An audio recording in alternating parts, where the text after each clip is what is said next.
The recent revelation from Skeleton Crew has clarified an important distinction in Star Wars taxonomy. Neil, a character featured prominently in the series, was initially identified by fans as an Ortolan due to his physical resemblance to Max Rebo. However, show creators John Watts and Christopher Ford confirmed that Neil belongs to an entirely new species called Mikians. This confirmation expands the documented species within the Star Wars universe and demonstrates the continued evolution of galactic biodiversity in current canon. What makes this distinction particularly fascinating is how it reflects the creative team's commitment to expanding the galaxy's diversity. Rather than simply reusing existing species, the decision to create Mikians shows deliberate world building that respects both established lore and the need for fresh additions. The confusion with Ortolans is understandable given the similar blue skin tone and overall body structure, but the differences become apparent upon closer examination of facial features and proportions. Mikians demonstrate distinct developmental patterns compared to human aging. Neil, despite his youthful behavior, represents the juvenile stage of his species. Observable evidence suggests that adult Mikians maintain similar physical characteristics throughout their lifespan, indicating consistent morphological traits across age groups. This biological consistency makes them unique among documented Star Wars species. The implications for Mikan culture and society remain largely unexplored, leaving significant room for future storytelling about how their unique aging process shapes their civilization. Perhaps the most significant example of adorable yet powerful species remains officially unnamed. Yoda's species first appeared in The Empire Strikes Back in 1980, yet no official designation has been provided in over 4 decades. This represents one of the longest-running mysteries in Star Wars canon. George Lucas himself has maintained this secrecy deliberately, believing that some mysteries enhance rather than diminish the mythology. Grogu, introduced in The Mandalorian, is documented as 50 years old while still in infantile developmental stages. This extended childhood period suggests a lifespan potentially exceeding several centuries, with Yoda himself reaching approximately 900 years before his death. The cultural impact of Grogu cannot be understated. Upon the release of The Mandalorian in 2019, the character generated unprecedented social media engagement within 24 hours. Disney deliberately withheld merchandise production to maintain narrative secrecy, resulting in significant but intentional revenue loss. This marketing decision prioritized story integrity over immediate profit. The financial gamble paid off in long-term brand loyalty and genuine audience surprise, something increasingly rare in the age of spoiler culture and leaked marketing materials. The upcoming theatrical release, The Mandalorian and Grogu, scheduled for 2026, will mark the character's transition from streaming to cinema. The Merkal species, introduced through Star Wars Outlaws, demonstrates remarkable biological adaptation. These creatures possess sensory feelers on their cranial region, capable of detecting valuable materials and potential threats. This makes them exceptional companions for scavengers and explorers operating in dangerous territories. Their physical composition includes fur-covered scales, combining mammalian and reptilian characteristics in unique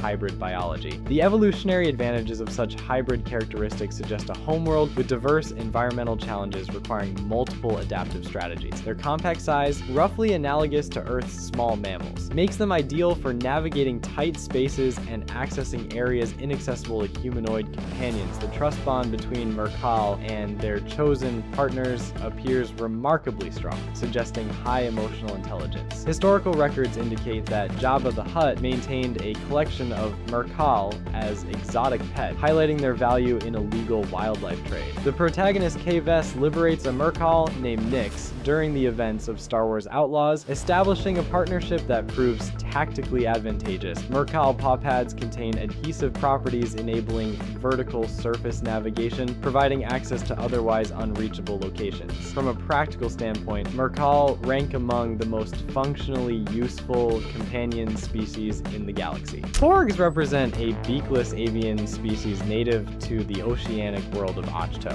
First documented in The Last Jedi, these creatures exhibit distinctive ocular features characterized by disproportionately large eyes relative to body size. This physical trait proved effective in a documented interaction with Chewbacca, wherein the Wookiee warrior abandoned his intention to consume a Porg after visual contact with observing members of the species. This incident demonstrates the evolutionary advantage of their appearance in predator deterrence. Production notes reveal that Porgs originated from a practical filmmaking challenge. The filming location for Ahch-To, Gaelic Michael in Ireland contained large populations of puffins that could not be removed from shot. Rather than extensive digital removal in post-production, the creative team integrated these birds into the narrative by transforming them into porgs through CGI enhancement. This production decision resulted in one of the most recognizable creatures in modern Star Wars content, demonstrating how limitations can generate creative solutions. It's a perfect example of practical filmmaking necessity driving creative innovation, turning what could have been a production headache into one of the franchise's most marketable creatures. Ewoks represent a sentient species indigenous to the forest moon of Endor.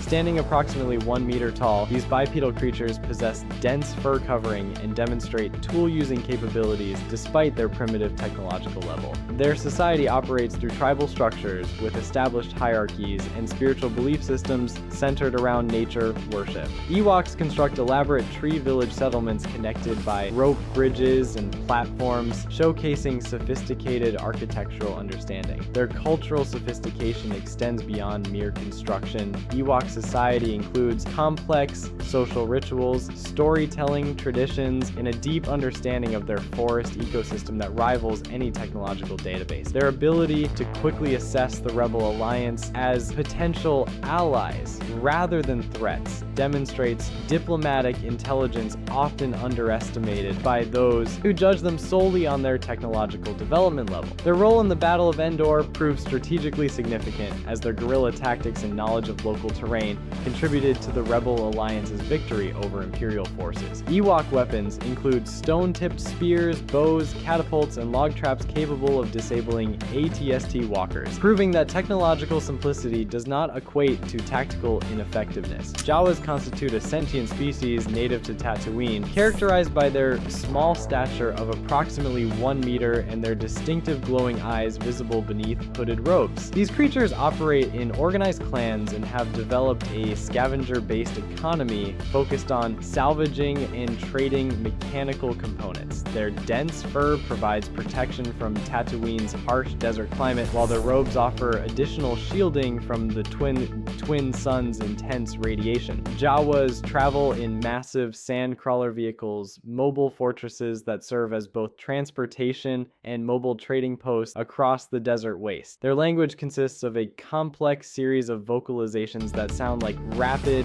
high-pitched chatter to most other species. Jawas have maintained consistent presence in Star Wars media since their introduction in A New Hope, establishing them as iconic elements of Tatooine's ecosystem and demonstrating remarkable survival adaptation in one of the galaxy's harshest environments. Their entrepreneurial spirit and mechanical expertise have made them indispensable to Tatooine's moisture farmers and settlers. Despite their reputation for occasionally dubious trading practices, loth-cats represent a common subspecies of Tohoku cats originating from the planet Lothal. These feline creatures first appeared in Star Wars: The Clone Wars before transitioning to live-action appearance in The Mandalorian. Physical characteristics include rounded cranial structure, pointed ears, and notably large mouths spanning the width of their faces. Their fur patterns vary between individuals, displaying multiple color variations, including orange, brown, and spotted combinations. Loth-cats demonstrate territorial behavior and often establish dens in abandoned structures or natural cave formations throughout Lothal's grasslands and urban ruins. While generally non-aggressive, loth-cats display defensive behavior when threatened, revealing sharp dental structures and retractable claws capable of inflicting significant damage. This behavioral pattern closely mirrors Earth feline defensive responses, suggesting convergent evolution between distant planetary ecosystems and making them immediately relatable to audiences familiar with domestic cats.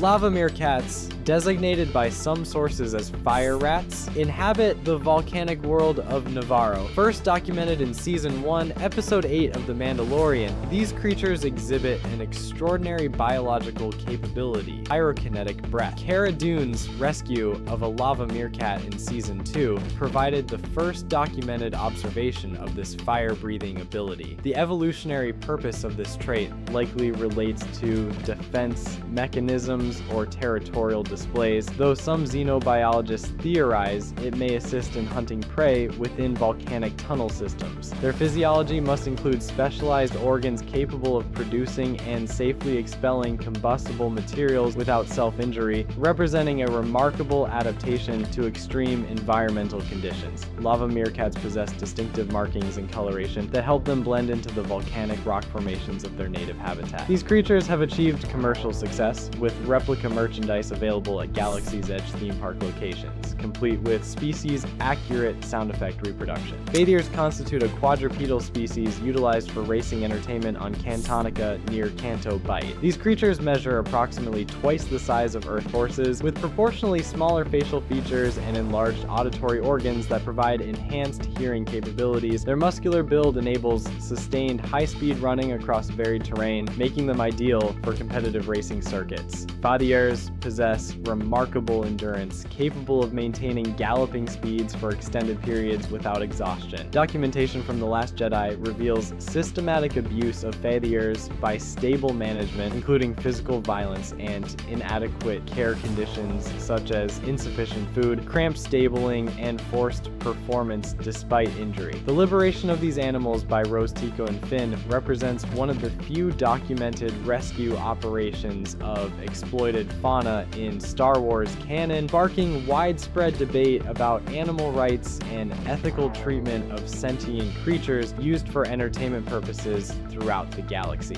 This storyline adds important social commentary about exploitation and the moral responsibility civilizations bear toward creatures under their control. Vulptex, commonly referred to as crystal foxes, represent a unique silicon-based lifeform native to the mineral planet Crate. These creatures possess crystalline fur structures that refract light, creating a luminescent appearance during movement. The crystalline composition provides both camouflage within Crate's mineral-rich environment and potential defensive properties against predators. Their diet likely consists of minerals and crystalline formations, marking them as one of the few non-carbon-based life forms documented in Star Wars canon. Vulptices demonstrate pack behavior and sophisticated communication through reflected light patterns created by their crystalline bodies. Despite their delicate appearance, Vulptices demonstrated strategic value during the Battle of Crate by guiding resistance forces through underground tunnel systems to facilitate evacuation. One documented Vulptex remained behind specifically to ensure complete personnel extraction, displaying advanced cognitive decision-making and sacrifice behavior uncommon in non-sentient species, suggesting possible higher intelligence than initially classified. From Porgs to Vulptices, Star Wars proves that cuteness doesn't just belong to the light side of the Force. Creatures may be small, strange, or downright mystical, but each one adds its own spark of wonder to the galaxy far, far away. And with every new story, there's always the chance another adorable species is waiting to steal the spotlight. If you enjoyed this video, be on the lookout for more cute creatures in part 2, and also be sure to check out more related content shown on screen.